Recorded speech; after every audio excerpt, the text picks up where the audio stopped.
25 বছর পর মুক্তি পেল ইরফান বিদ্যার দ্য লাস্ট টেন্যান্ট।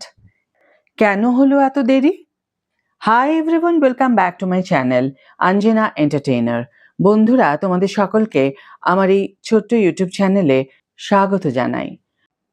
প্রায় 6 বছর হয়ে গিয়েছে চিরকালের জন্য না ফেরার দেশে চলে গিয়েছেন অভিনেতা ইরফান খান। তবে এই বছর ইরফানের মৃত্যুবার্ষিকীতে দর্শকরা পেয়েছেন একটি স্পেশাল উপহার। ইউটিউবে মুক্তি পেয়েছে ইরফানের দ্য লাস্ট টেন্যান্ট। 25 বছর আগে তৈরি হওয়া এই ছবিতে ইরফানের সঙ্গে কাজ করেছিলেন বিদ্যা বালান। খুব স্বাভাবিকভাবেই এত বছর পর এই সিনেমাটি মুক্তির ফলে আবেগঘন হয়ে পড়েছেন পরিচালক সার্থক আর দাশগুপ্ত। সিনেমাটি যখন তিনি বানিয়েছিলেন তখন কার্যত সিনেমা তৈরি নিয়ে তেমন জ্ঞান ছিল না তার। সেই সময় ডিজিটাল ব্যাকআপের ব্যবস্থাও ছিল না। পরিচালকের কাছে 2টো কপি ছিল, যার মধ্যে একটি হারিয়ে ফেলেছিলেন তিনি, অন্যটি ব্যবহারের অযোগ্য হয়ে যায়। এরপর এই সিনেমাটির কথা ভুলেই গিয়েছিলেন তিনি।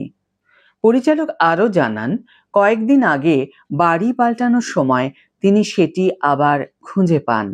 প্রথমে ভেবেছিলেন যে এটি হয়তো তার বিয়ের ভিডিও, কিন্তু অত পুরনো টেপ চালানোর মতো VHS প্লেয়ার এখন আর পাওয়া যায় না সেইভাবে। তাই তিনি ভেবেছিলেন সেটা ফেলেই দেবেন তিনি, কিন্তু কিছু একটা ভেবে তিনি সেটি ফেলেন না।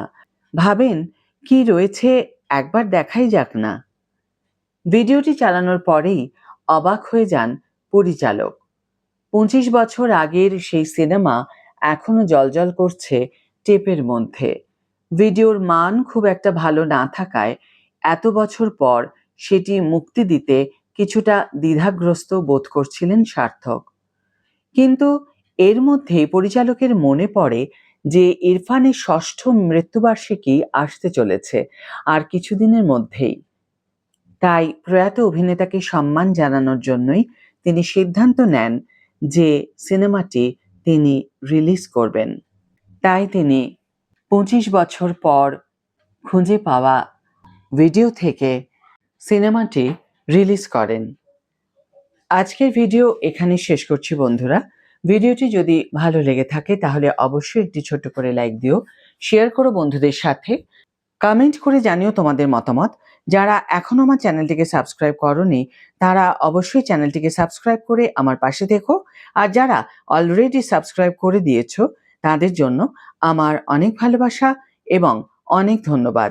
আজ তাহলে বিদায় বন্ধু, দেখা হবে পরের ভিডিওতে। ভালো থেকো, সুস্থ থেকো, সঙ্গে থেকো।